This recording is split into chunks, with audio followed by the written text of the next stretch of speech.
हगे अखबारी हो हमर यार मनावा तो एक बेर बात कर लगे।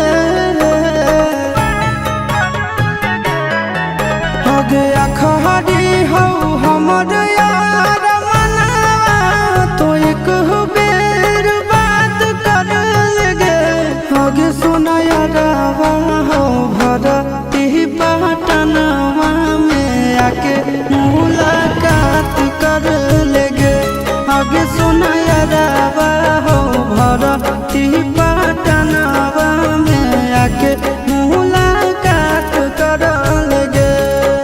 आगे चली जाइबौ छोड़ी के दुनिया विदाई अपने हाथ कर लेगे।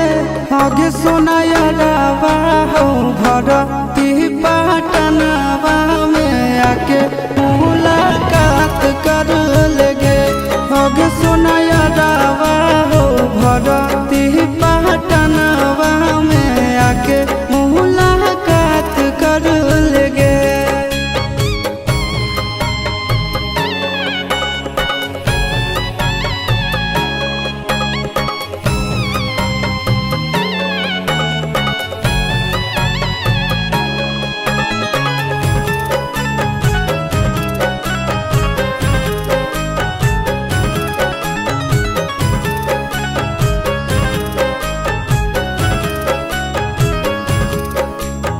मरे घर पनिया पिलाई दी है जान गे। कफन ओढ़ाई दी है टूटत ही जब प्राण गे। मरे घर पनिया पिलाई दी है जान गे। कफन ओढ़ाई दी है टूटत ही जब प्राण गे।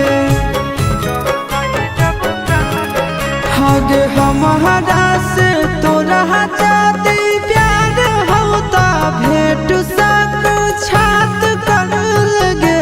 हगे सोना यारवा हो भरती पटनवा में आके मुलाकात कर लेगे। हगे सोना यारवा हो भरती पटनवा में आके मुलाकात कर लेगे।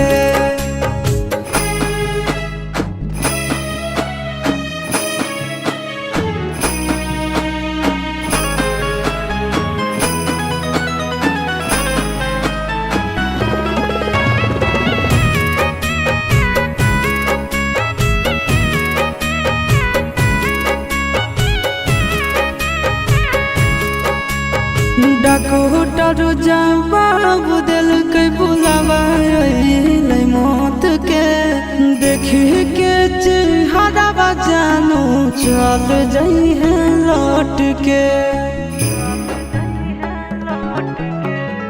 डॉक्टर जवाब दिल के बुलावा मौत के।